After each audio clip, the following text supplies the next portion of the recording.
Olá, pessoal. Eu sou a professora Enia Gomes Redig, professora da Universidade do Estado do Rio de Janeiro, da Faculdade de Educação. E hoje eu vim aqui para conversar com vocês sobre acessibilidade pedagógica na perspectiva da educação inclusiva. Então, vamos embora. Antes da gente iniciar a nossa conversa, vamos fazer uma reflexão aqui. Vocês não precisam responder agora, mas vocês podem pensar sobre o assunto no decorrer da nossa conversa. Os desafios no ensino de alunos sem deficiência são diferentes dos desafios que encontramos na educação, na perspectiva da educação inclusiva? Será que ensinar alunos com deficiência é tão diferente do que ensinar alunos sem deficiência? Será que os que nós consideramos sem deficiência, eles aprendem de uma forma muito mais fácil do que quando a gente tem alunos com deficiência na nossa turma? Pense um pouquinho sobre isso. Então, aqui durante muito tempo, né, a escola foi pensada para. Aqui nós temos duas imagens, em que na primeira imagem estão entrando pessoas diferentes dentro de uma máquina, né? E nessa máquina está escrito assim: todos nós nascemos originais e morremos cópias. E aí sai todo mundo igualzinho, né? Com a mesma roupa, segurando a mesma pastinha, né?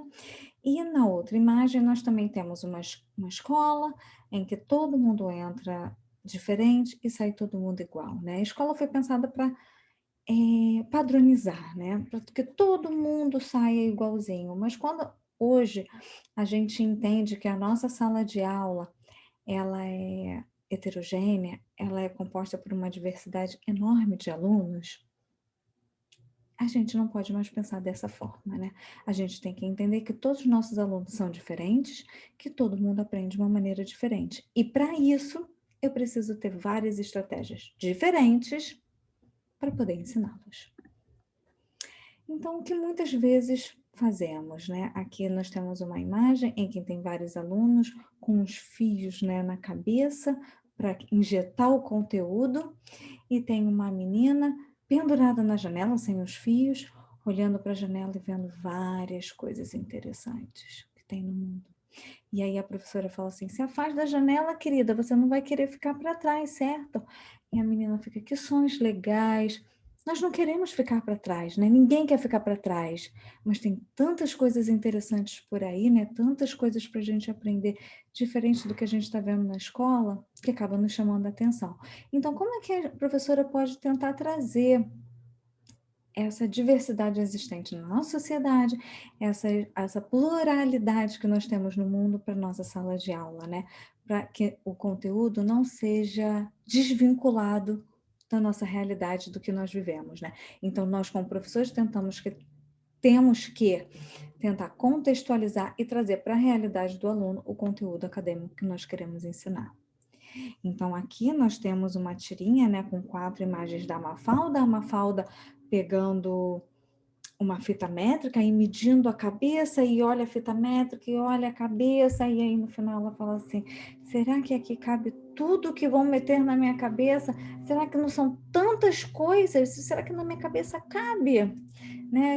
Muitas vezes o aluno fica pensando sobre isso. Eu tive um professor no ensino médio que ele falava assim: às vezes eu esqueço as coisas, porque eu aprendo tanto que para poder entrar na minha cabeça, algumas coisas têm que sair. Acho que é mais ou menos isso que a Mafalda está tentando entender, né?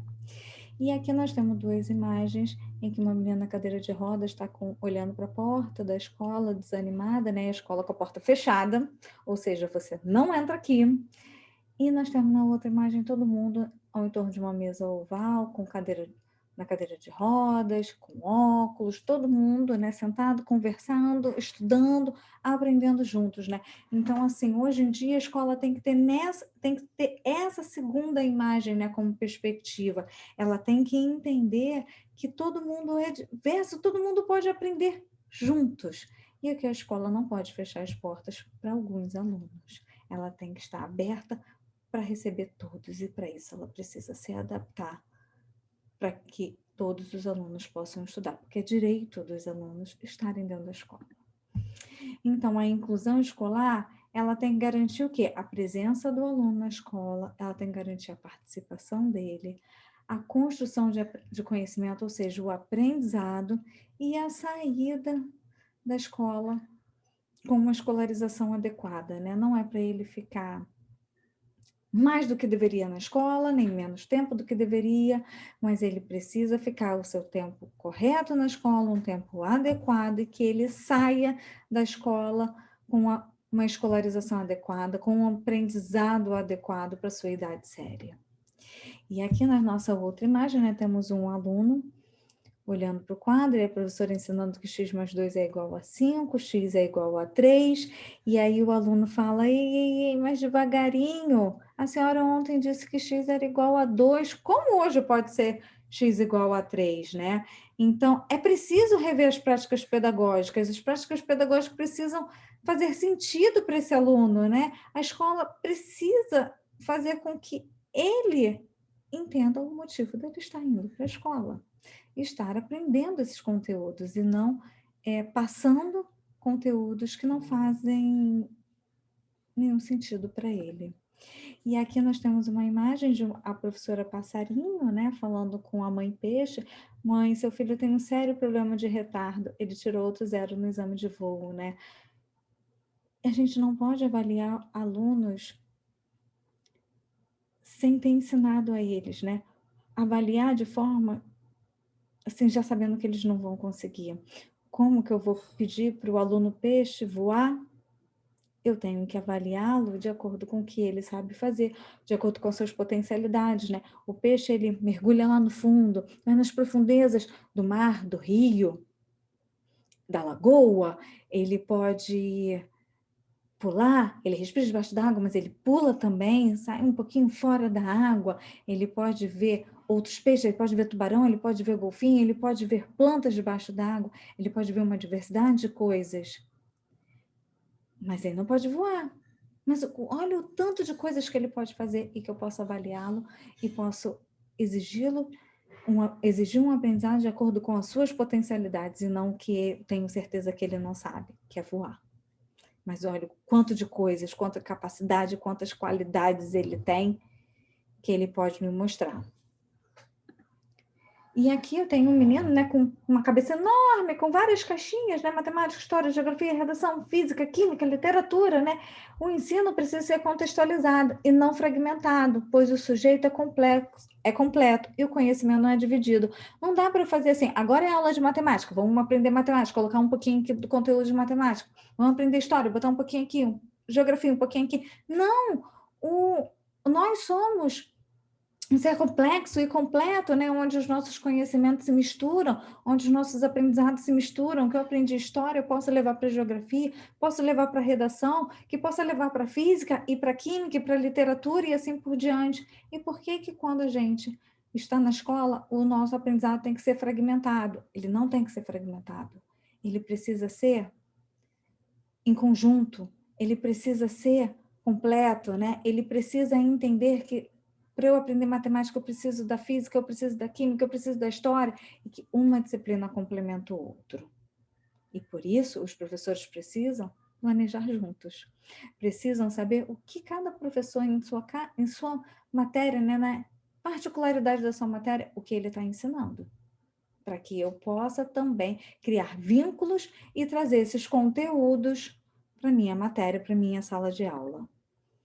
O estudante é único, né? Não dá para fazer como está aqui na imagem, em que a professora de geografia está puxando uma perna, de português está puxando outra, de história está puxando um braço, de matemática está puxando um outro braço, né? Do aluno, e o aluno ficando esticado e desesperado, né? E sufocado.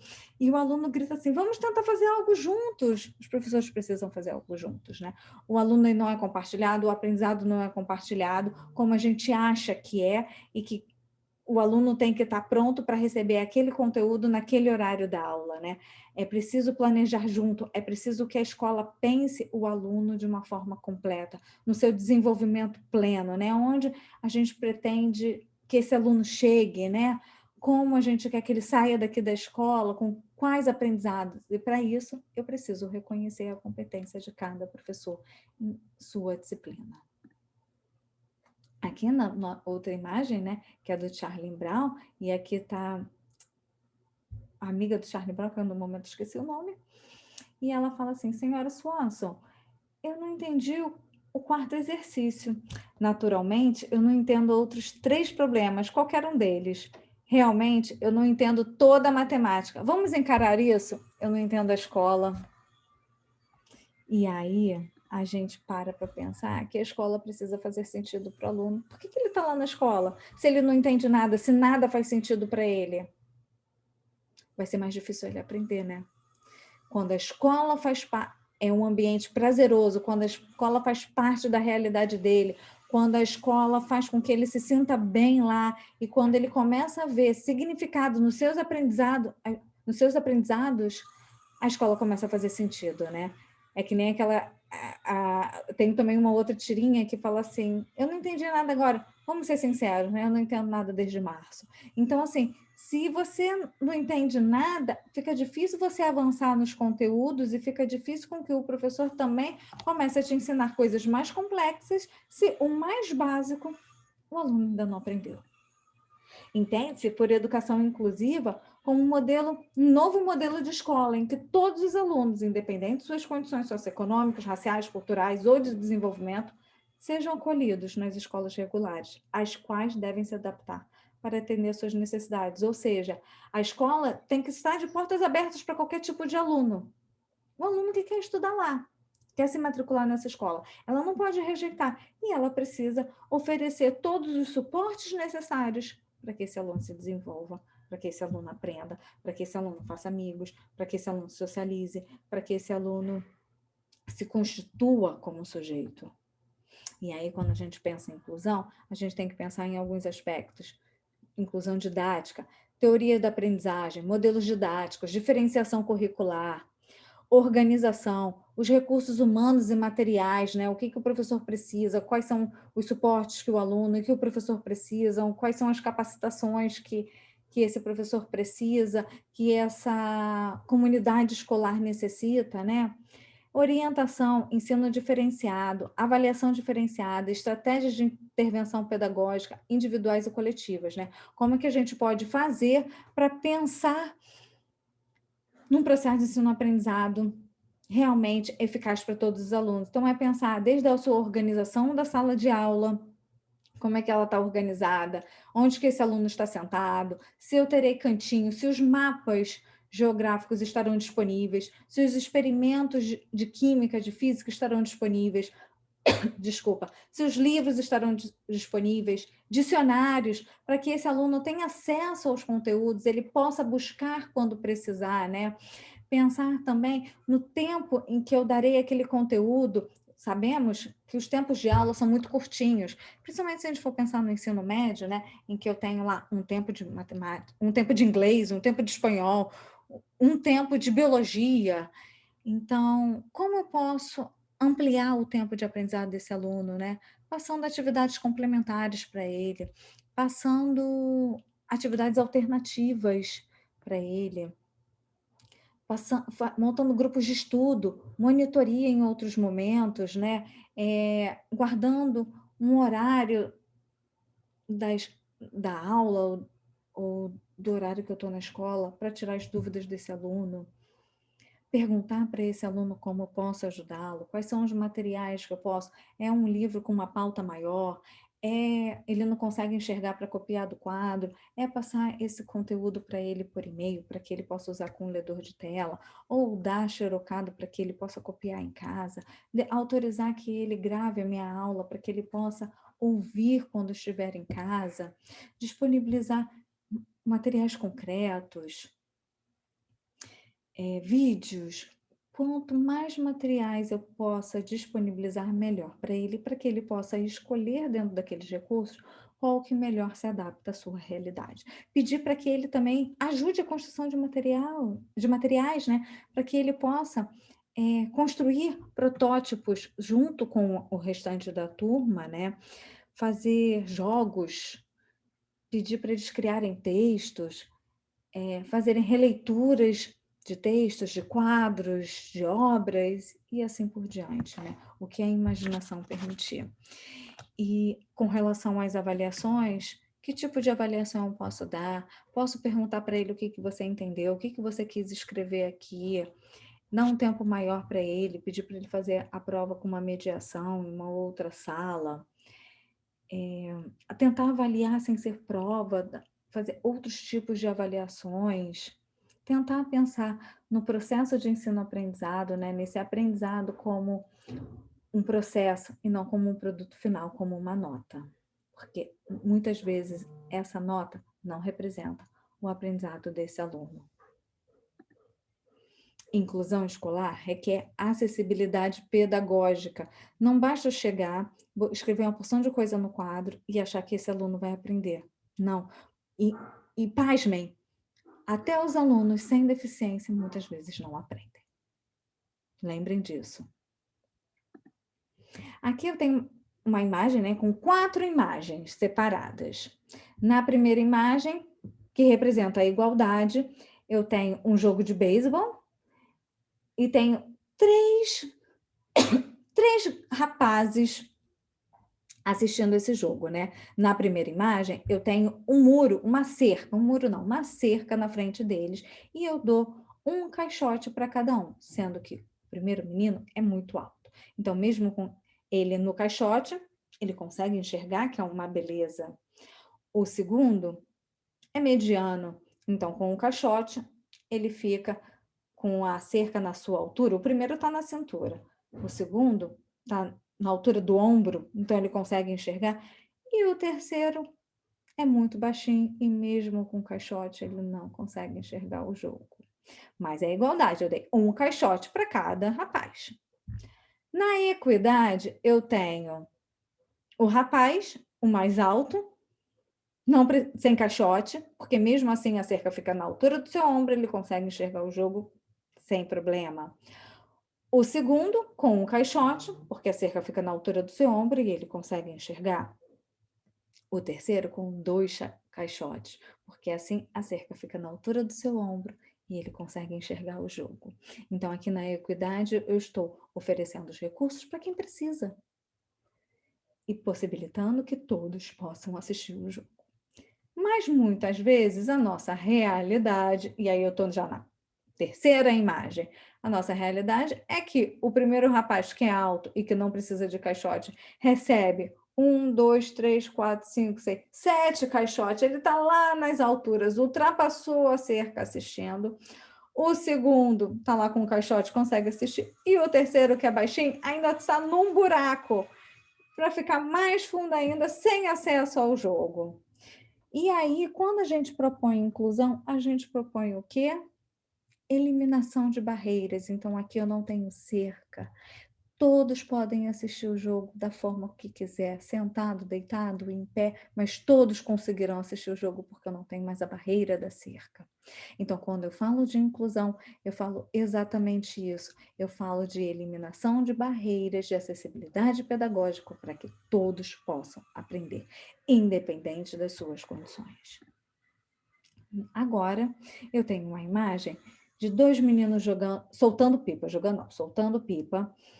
Um correndo com a sua pipa e o outro na cadeira de rodas também correndo na cadeira com a pipa, né? Então, eu adaptei a forma como esse garoto na cadeira de rodas soltará a pipa, mas ele consegue soltar a pipa. Então, é exatamente isso, é proporcionar os suportes necessários para que todos possam fazer todas as atividades, cada um de acordo com a sua condição. Então, a acessibilidade é diferente de adaptação, né? Então, aqui na primeira imagem, eu tenho uma escada, que é a escada com rampa e tem corrimão, então você sobe a escada da forma como você desejar. Quero subir de rampa, eu subo, eu estou com o pé quebrado, eu vou subir de rampa, eu estou na cadeira de roda, eu subo de rampa, eu estou com um carrinho de bebê, eu subo de rampa, eu sou uma pessoa idosa, eu subo de rampa, mas ao mesmo tempo, se eu não tenho nenhum problema e eu quero subir de escada, eu posso subir de escada sem problema nenhum. Eu tenho essas duas opções que chegarão no mesmo lugar. E adaptação, eu tenho uma rampa do lado de uma escada, mas uma rampa tão íngreme que ninguém consegue subir. Então, às vezes, a adaptação é uma gambiarra que eu faço poder dar um jeitinho para que esse aluno possa aprender. Agora, a acessibilidade não, é permitir que todos possam aprender da sua forma. Ele escolhe qual é a forma que ele vai subir nessa escada. Nessa escada não, que ele vai chegar ao topo, que ele vai subir, né? Vai caminhar nesse trajeto. pela escada, pela rampa, segurando o corrimão ou sem corrimão. Então, quando a gente está pensando lá o nosso planejamento na nossa casa, eu preciso parar para pensar em algumas questões, né? Estou lá com o meu planejamento, o aluno pode participar desta aula da mesma maneira que os outros? Então, eu planejei a minha aula e aí eu paro e penso, esse meu aluno que tem uma dificuldade, ele pode participar desta aula da mesma maneira que os demais? Sim, ok. Não? Então, vou ter que modificar minha aula. Eu vou ter que modificar por causa de um aluno? Sim, ele é seu aluno. Então, você vai ter que modificar o recurso que você vai utilizar, a forma como você vai dar aula, por conta de um aluno, um, dois, três. Eu tenho certeza que quando você pensa em uma aula que contemple as dificuldades, todos os outros alunos, mesmo aqueles que você acha que não tem dificuldade, mas tem, aprenderão com muito mais facilidade. Então, que tipo de apoio ou modificações são necessários para a plena participação do aluno nesta aula? Que tipo de suporte que eu vou ter que oferecer? Vou ter que oferecer um material concreto? Vou ter que propor leituras diferenciadas, atividades diferenciadas? O que eu vou poder fazer? E que expectativas devem ser modificadas para garantir a plena participação deste aluno nesta aula? Então, eu preciso entender a situação, eu preciso gerar ideias, quais são as formas, quais são as estratégias que eu vou criar para poder dar essa aula, ensinar esse conteúdo, escolher alternativas. Nós somos pessoas muito criativas, a gente tem muitas ideias, né? Vamos escolher uma para essa aula. Vou representar a ideia, vou construir o objeto, vai ser um texto, vai ser uma maquete, vai ser um mapa, o que será? Colocar em prática, avaliar o uso, deu certo ou não deu certo, o que poderia ter melhorado, onde foi meu erro, né? Acompanhar o uso e entender essa situação novamente, e aí é um ciclo, né? E aí os alunos vão se desenvolvendo, vão aprendendo, vão se modificando, e aí a gente precisa sempre ir entendendo a situação da nossa sala de aula. Aqui são algumas imagens de algumas adaptações curriculares, né? Então, nós temos no site do MEC, tem a grafia química em braille para uso no Brasil, então quem estiver ensinando química e quiser ter todos os códigos da química em braille, é só baixar o material. A gente tem aqui uma maquete do sistema digitório todo em alto relevo, com diferentes texturas, né? É no isopor, todo em alto relevo, com diferentes texturas, com legenda em tinta e em braille. Nós temos sistema circulatório, né? Também no isopor, com diferentes texturas, com diferentes cores, com legenda em tinta e em braille, e aí vocês observam que esses materiais servem tanto para os alunos que enxergam, quanto para os alunos com deficiência visual, porque eles podem tatear e entender que eu tenho uma passagem mais grossa, uma mais fina, eu tenho mais áspera, mais lisa, e por aí vai. Aqui eu tenho uma maquete, né, que foi da cidade de Mariana, aquele evento que teve em Samarco, né? E aqui ele mostra como é que foi toda a devastação, né? Como é que destruiu a cidade de Mariana. E aí vocês podem mostrar de uma forma concreta para os seus alunos. Aqui eu tenho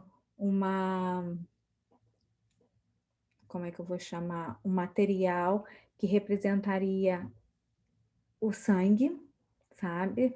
E aí, como é que o sangue está, esse sangue, a pessoa está com uma infecção, como é que ele fica, e aí são materiais que você pode tirar e pedir para o aluno colocar, né? Quais são os glóbulos brancos, glóbulos vermelhos e assim por diante, como é que eu curaria essa infecção, que tipo de infecção ele está, e aí os alunos podem construir isso e ver, né, visualizar como é que acontece no nosso corpo. Aqui eu tenho a topografia do pão de açúcar em diferentes camadas, em alto relevo, para que o aluno possa entender de uma forma 3D como é que eu trabalho a topografia. Aqui eu tenho testes de Piaget feitos com sucata, com tampinhas de refrigerante, com bolas de árvore de Natal, né? Como é que você vai construir materiais para trabalhar os testes de Piaget, e aí isso você pode fazer com o Teorema de Pitágoras, pode construir um material para trabalhar o Teorema de Pitágoras, você pode construir mapas, você pode construir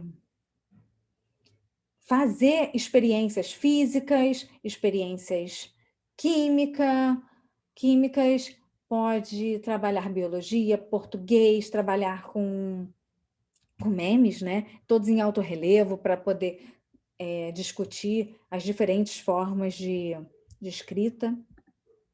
Aqui nós temos quadros, releituras de quadros, todo em alto relevo, com diferentes texturas, diferentes materiais, com arroz, você pode botar feijão, você pode botar lixa, pode botar botão, e como trazer para os alunos, né, as obras de arte e pedir, inclusive, para eles fazerem suas releituras. Entendemos que, independente do locus de escolarização, não há dúvida de que a individualização do ensino favorece não somente o aprendizado do aluno, mas o seu desenvolvimento social, de modo geral, além de facilitar a preparação para a inserção no mundo do trabalho, além de facilitar a preparação para a inserção no mundo do trabalho. Planos educacionais individualizados em suas diferentes maneiras são instrumentos essenciais para a construção de programas de atendimento aos sujeitos com deficiência, e aqui no caso eu botei deficiência intelectual, mas poderia ser qualquer deficiência, e outras necessidades especiais, voltados para o desenvolvimento de habilidades laborais, bem como o encaminhamento para futuros estágios, inserção no mundo do trabalho. Então, assim, independente do locus de escolarização, seja numa escola especial, numa classe especial, numa turma comum, materiais individualizados, planos individualizados auxiliam no processo de escolarização e no processo de aprendizado desses alunos e permite o desenvolvimento de habilidades para que eles possam ser encaminhados para outras etapas de sua vida. É preciso pensar fora da caixa, ensinar da forma como talvez você tenha aprendido, né? Ou que talvez o professor tenha tentado te ensinar, escrevendo lá no quadro, você vendo imagens no livro, talvez não seja suficiente para os alunos hoje em dia. Por exemplo, se pegar um mapa e botar lá na frente do aluno, né, no livro, para mim é muito difícil de entender, mas hoje, com esses Google Maps, com o GPS, tudo fica muito mais fácil. Hoje eu consigo entender melhor um mapa do que antes, quando eu aprendi na escola, ou quando vi esse conteúdo na escola, porque eu não aprendi, de uma forma estática. Então, por que não pensar fora da caixa? Por que não usar esses recursos tecnológicos para ajudar no aprendizado dos alunos? Estamos diante de um processo complexo que exige, entre tantos outros fatores, uma adequada formação continuada de profissionais. E eu gosto de usar muito uma metáfora que a professora Rosana Glatt sempre fala. Implementar a inclusão escolar é como reformar um avião em pleno voo. Não dá para a gente parar o avião, pedir para todo mundo descer, ficar nas nuvens, olhando a paisagem enquanto eu conserto o avião. Não, não dá para fazer isso. Se deu um pane, eu preciso tentar fazer um pouso de emergência, tentar consertar em pleno voo. Mas eu não posso parar esse avião. E é a mesma coisa na escola. Eu não posso parar a escola, pedir para todo mundo descer, capacitar os professores, comprar materiais e depois trazer os alunos. Não, eu preciso capacitar os profissionais, pensar em estratégias diferenciadas, planejar junto enquanto a escola está funcionando. É mudando a perspectiva, olhando para além das diferenças, necessidades, transformando dificuldades em capacidades, que conseguiremos construir uma escola realmente inclusiva. Então, é pensar diferentes maneiras de ensinar, de pensar, não pensar no problema, mas sim na solução. Se eu tenho um elefante para comer, eu não preciso comer o elefante inteiro de uma vez, mas eu posso cortar o elefante em partes e ir comendo por partes. Então, pensar como eu posso solucionar esse problema agora. Como eu posso ensinar esse aluno neste momento? Como eu posso ensinar este conteúdo para esta turma? Então, pensando em diferentes formas, comendo o elefante por partes eu consigo mudar minha perspectiva, entendendo que todos os alunos aprendem, eu consigo pensar em diferentes estratégias para poder ensinar nossos alunos. Precisamos romper paradigmas, avaliar nossas aulas, trabalhar de forma colaborativa com todos os envolvidos, desenvolver práticas pedagógicas em conjunto com os demais docentes das mesmas disciplinas e com os de diferentes áreas. Então, aqui eu preciso eliminar aquilo. Essa matéria não é importante, só a minha é importante. Não, todo mundo precisa de todos os conteúdos. Um conteúdo complementa o outro. Se lembra quando nós falamos lá das caixinhas? O aluno não aprende por caixinha. O conteúdo se mistura na nossa cabeça. Então, a gente precisa dar valor a todos os professores e planejar junto. É fundamental criar uma rede cooperativa de professores, coordenadores, família, aluno e profissionais de saúde, para pensar sobre as possíveis estratégias a serem utilizadas no processo de ensino-aprendizagem. É mudando a perspectiva, olhando para além das diferenças, necessidades, transformando dificuldades em capacidades, que conseguiremos construir uma escola realmente inclusiva. Se ensinarmos as crianças a aceitarem a diversidade como algo normal, não será necessário falar de inclusão, e sim de convivência. As disciplinas se complementam. Nunca esqueçam disso. Pessoas precisam de pessoas, pessoas se conectam com pessoas. Então, os professores também precisam trabalhar em conjunto. Um muito obrigado.